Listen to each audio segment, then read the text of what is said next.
All right. Hello. Can everyone in the back hear me? Yes. All right. Great. I hope all of you are caffeinated and alert for this presentation. It's been quite some time, right? So anyway, getting started. My name is Sai Vijayendra. I'm currently the head of data science at VR Smart Guide, which is a subsidiary company within the DZ Bank Group. Even for Indian standards, I think my name is a bit complicated, so feel free to call me Sai. Also, I was recognized as a 30 under 30 data scientist last year by Analytics Insight. It's pretty big, yeah. All right. So, what exactly is VR Smart Guide? So, VR Smart Guide is a data-driven, AI-first company within the larger DZ Bank Group. We are primarily focused towards SMEs in terms of making their everyday life easy and provide easy access to credit and the other financial products for SMEs across Germany. We have a bunch of solutions at VR Smart Guide within the DZ Bank Group. Like we have an accounting solution, a bookkeeping solution. We also have solutions for SMEs liquidity needs and other financial products as well. All right. So this number that you see here, right, 2.5 million SMEs. So that's our current target audience in Germany. And then we are planning to make their everyday life easier and better. I just want to briefly touch upon the AI use cases that we're handling at VR Smart Guide. And we are actually working on multiple use cases across computer vision, natural language processing. Also, not everything is based on GenAI, but also on classical machine learning approaches and the traditional AI as well. The first one that you see here, right? OCR of financial reports. So our SMEs, they generate a lot of complex financial documents, like the annual reports, the quarterly reports, and these are highly unstructured data. These are like very big documents as well. So there are two ways in which you can do the OCR, right? One is a traditional OCR, where you take massive data set, train these systems, using key value traits and stuff like that, and then you build a classification and extraction model. So that's one way of doing it. The other way is using LLM based OCR. That's something that Charlotte has already touched upon as well, and that's something that we have experimented with and are actually quite successful as well. So this is something that I would like you guys to take away from this. LLM based OCR is something really promising. Another use case that we are experimenting is the document summarization. There's a ton of information in these documents, and then how can we extract this information? For example, I want to know what's the pulse of this financial document, right? So those are some interesting things that could be summarized from the document as well, to get certain qualitative insights. Another aspect is the indicative risk models, more like a pre-scoring model. Can we understand a little bit about the creditworthiness of the customer, using these AI models, and to what extent, right? So that's about the indicative risk models. Also to understand the financial health score of an SME, how are they doing in terms of the revenue growth, how are they doing in terms of their expenses, so on and so forth. We're also working on the financial assistant, more like a, also known as a chatbot, right? But this is quite helpful for SMEs to kind of assist them on their day-to-day business journeys, on their bookkeeping and stuff like that. Also, another interesting use case that we have in place is the financial product matcher. Given an SME, based on their financial situation at a point in time, what's the right product that we could kind of suggest the customer, right? Or that would be more relevant for the situation at this point in time. Another aspect that we're working on is the insights engine, more like a BI thing, but to get qualitative, quantitative insights about the SMEs. And we are leveraging Google Cloud, not Microsoft. But yeah, Google Cloud is good too. All right. I just wanted to take all of you guys, to the future. But to do that, let me take you to the past. So 10,000 years ago, there was this amazing invention called the all right, and it was such an amazing technology, right? So let's play a small game. I would like all of you to close your eyes for maybe 3 seconds and just imagine wheel. Alright? Please, all of you close your eyes. Wheel, wheel, wheel. Now please open your eyes. 3, 2, 1. How many of you have thought about this? Answer please. Alright, 30-40%. How many of you have thought about this steering wheel behind your car? Okay, 1 or 2. How many of you have thought about this? The roulette wheel. Alright, nobody? About this huge wheel behind the MRI scanning machine? Nobody again? This one. How about this one? The one that represents the AI brains icon, right? Alright, so the point that I'm driving is that the same technology of wheels, how has it been tailored to so many use cases? How has it been customized to suit with a lot of use cases? So that's the point I'm driving today.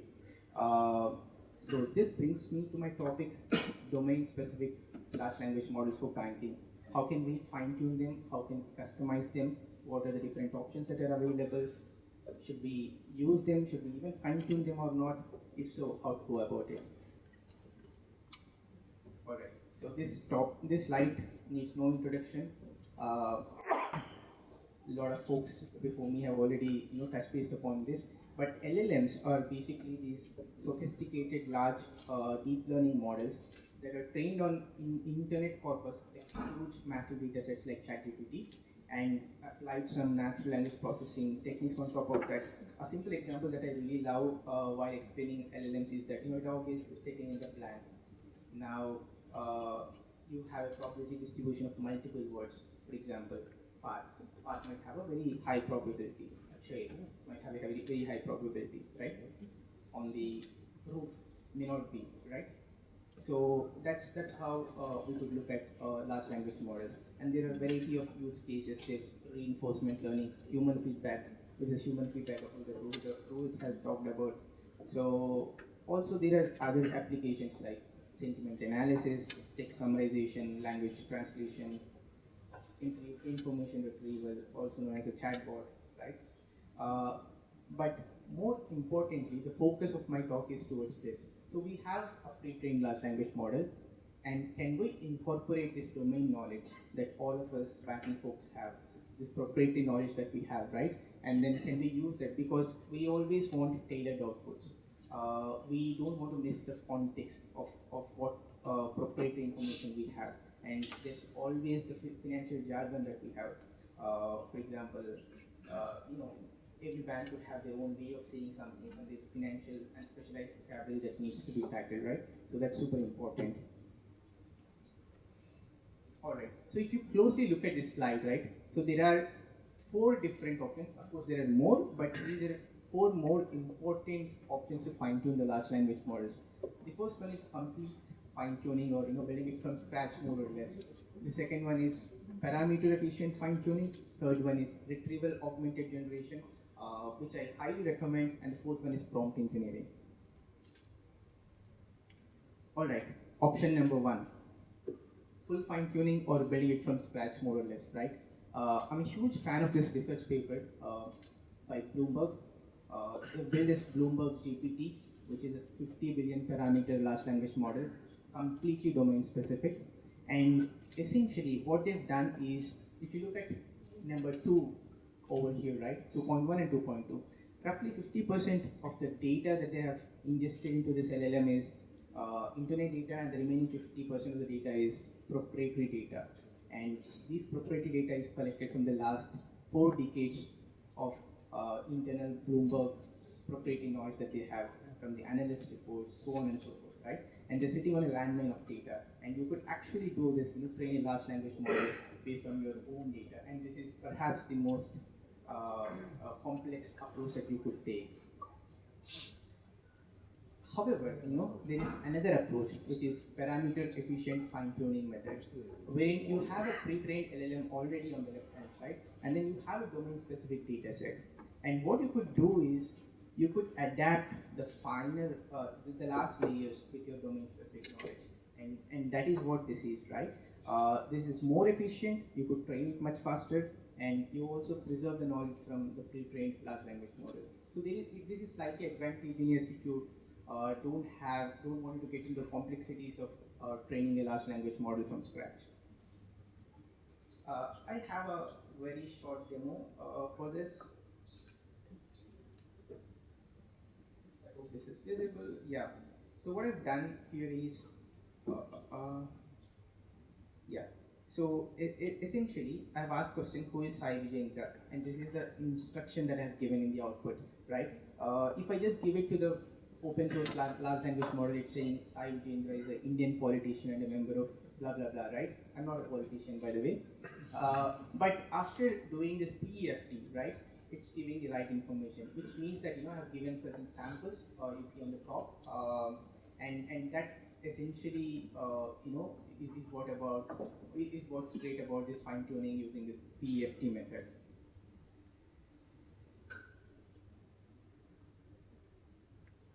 All right, back to the presentation. Retrieval augmented generation. This is option number 3, and this is very relevant. Honestly, in my opinion, right, I feel 80% of use cases that we have in the banks can be solved using this approach. If there is one thing that I would recommend, I think this is the one. We need to take back because this is the most relevant fine-tuning LLM that you can make. You have a massive data set, you have a pre-trained large language model, it could be anything, ChatGPT or the Palm APIs on Google, right? And then you have the relevant documents wherein you have the proprietary knowledge of the bank. You have a retrieval model in place. So how you do it is, you have your documents, you have your data, and then you create a vector database out of it, and then you have a retrieval model in place. So you put these things together. If you have seen what ChatPDF is, right?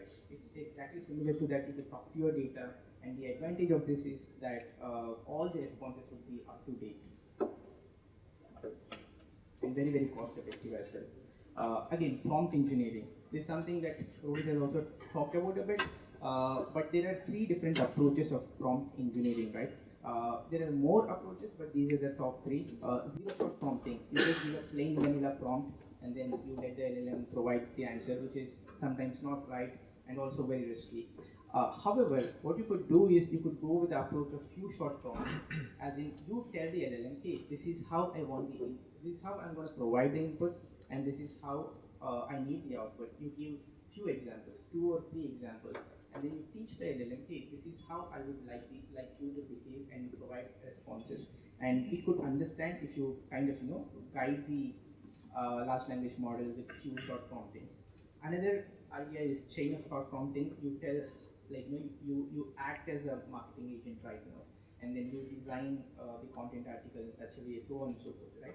So that's another approach, which is chain of thought prompting. This is something that I wanted to emphasize again, LLM-based OCR, right? On the left-hand side, we have a document, a sample document from an SME, which is unstructured. This is quite a simple document, but there even the most complex documents could be done. And the prompt that I'm giving here on the right-hand side is extract all tables, right? Nothing else. So this is in combination with retrieval augmented generation plus some smart prompt engineering, right? You get the entire table. This is something Charlotte already talked about, but this is super easy. And then, in my opinion, there is really no need to build OCR models in a traditional approach anymore, because the large language models really got it covered. We need to be aware of the risk, but they are pretty much able to understand and then give you the data frame directly for the Python folks, right? In a very structured format. All right, now that we have talked about 4 different options, right? Which is the best one? Bloomberg. If you're a company like Bloomberg or any big bank, and if you have really good amount of data, then full fine-tuning could be one approach. But the problem with that is there's huge cost of implementation, there's huge maintenance that is required, and it is super complex. Like a lot of data scientists have, expert data scientists have to be working on it to train this model from the scratch. And then there could be a lot of challenges when you're training the model that needs to be handled as well. Right, so cost of implementation wise, full fine tuning might not be a good one. But up-to-date responses, the fourth graph that you see here, right, that's something that I wanted to emphasize. If you want up-to-date responses and if you want your LLMs to be more nuanced with your data set, with your proprietary knowledge, then I would highly recommend RAG, which is Retrieval Augmented Generation. All right, like I do understand that all of us would be doing a lot of quick POCs, experimentation, trying out with different use cases, right? So this is the tech stack that I would recommend. We have Streamlit. Streamlit is an amazing Python package to do quick POCs. You build out a quick model, and then you have a quick UI layout so that your business stakeholders could test it. LangChain. LangChain is again an LLM-based pipeline, another library in Python that I highly recommend, and it is super easy to implement for your technical folks. Choose any of your large language model, but see if you can apply retrieval augmented generation on top of your proprietary knowledge. Alright, I really love this quote because all models are wrong. No model is like 100% accurate all the time. So are humans, right? Humans make mistakes too. But we could make them useful. We could make them adapt to our use cases. We could tailor them. I just wanted to leave you guys with this thought, right? Can we think of what if scenarios in the future of AI, especially in terms of banking, right? When I was preparing for this talk, I came across this interesting Venn diagram. So we have human factors, we have business factors, we have tech factors to drive innovation in AI. The human factors could be the desirability factor, right? I want this to be sorted out. I want this to be I want this use case to be implemented. On the business side, it's the viability. Will I make money out of this? And also the regulations factors, right? On the technology side, is the technology ready? What is the right technology should I be working with, right? And the intersection of these three circles, right? The black one, the triangle, that is where the innovation lies.